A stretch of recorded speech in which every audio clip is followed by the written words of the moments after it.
Hey, Kevin, after the way the game ended in Washington on Sunday, I guess just what do you think of your guys' late game defense, especially with that 10-point lead in the last 2 minutes and them almost getting it back? They made shot. I mean, you down 10, you shooting the ball, with no conscience, they went in. Sometimes we got hands up on stuff. We gave up an and one, but it wasn't nothing easy. I'll tell you that. I think they earned every point late in the game, and that's what we want at the end of the day. Bruce Beck, NBC New York.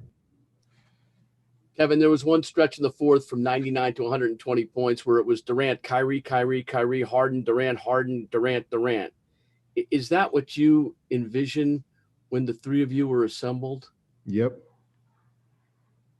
Yep. I mean, you got guys that can do multiple things on the floor late in the games. I mean, any coach in America want the ball in their best players' hands, and I think we got three guys that are unselfish that know how to play.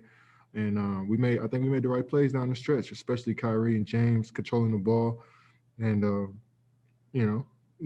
I felt like when those guys got it out top, they got the defense at their mercy. So we got to continue to be on the same page late in the games.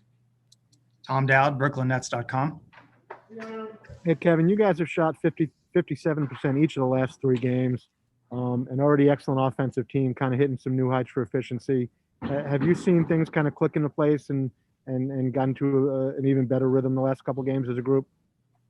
Yeah, I mean, we can't rely on just thinking we're going to shoot 57% each game. I mean, we getting good looks and we get into our spots, but I think we knuckled down on the defensive side of the ball. They shot 45% from the field.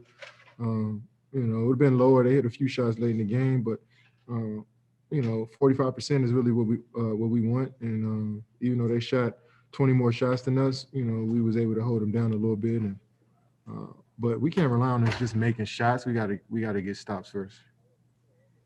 Christian Winfield, New York Daily News. Hey, Kevin, I feel like the turning point in this game was in that second quarter down the stretch when I think Steve calls a timeout and you guys go on a 12-1 run to end the first half. I kind of asked him about that time. He said it was so long ago that he doesn't remember what happened or what he said. But he said that you guys, as players, were kind of taking it upon yourselves to kind of solve a lot of those issues that you guys were having.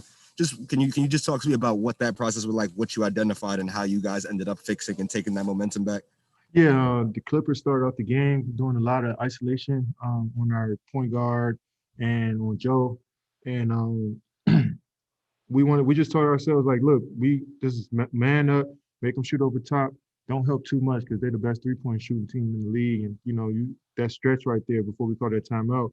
Marcus Morris hit a couple threes and Reggie Jackson hit a couple threes, and on us just over helping and because Kawhi hit a couple shots early, but we stayed the course, and we was able to control that ISO a little bit and get out to the 3-point line and not give up wide open threes, and I think that helped us.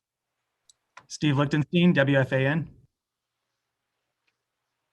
Hi, Kevin.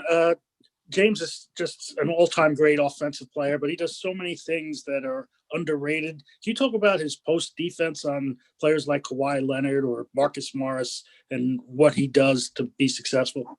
Yeah, I mean, coming in with James his rookie year, I mean, we asked him to guard guys, the best players, off the bench, and so he knows exactly what he needs to do on the defensive side of the ball. And then when you go to Houston, he had to control the offense so much that it's a compromise on the other end on who you want to guard and what type of defense you want to play. But he always been good at getting steals and playing post defense with using his strength. So he's an all around defender, and if we ask him to guard somebody, he's gonna go out there and do his job. And I think that's the underrated part of his game.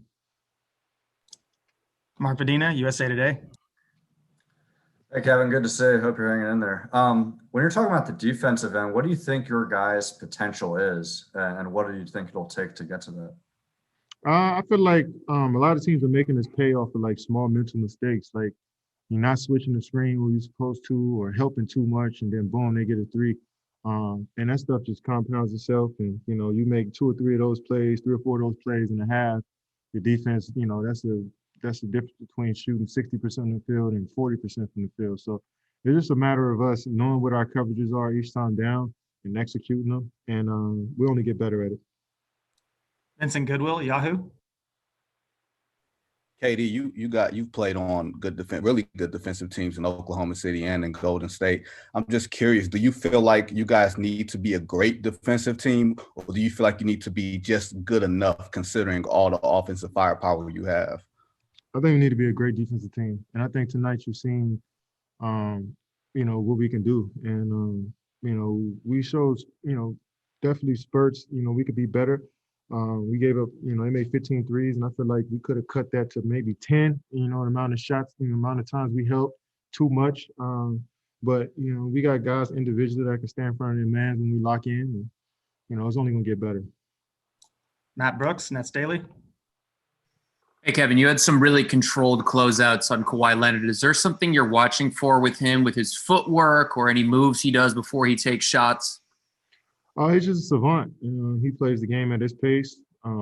He is in control out there as an offensive player. He's a 3-level scorer. So, you just got to be ready for him to do anything out there. And I try to, close out, not let him beat me on the drive because he's strong driving to his right. And but he also can shoot the 3 and the mid-range. So it's just trying to make it tough, make him shoot over my length and not give him anything easy. But tonight, he's a great player. He's a Hall of Fame player. So you just got to make his shots, tough. Thanks.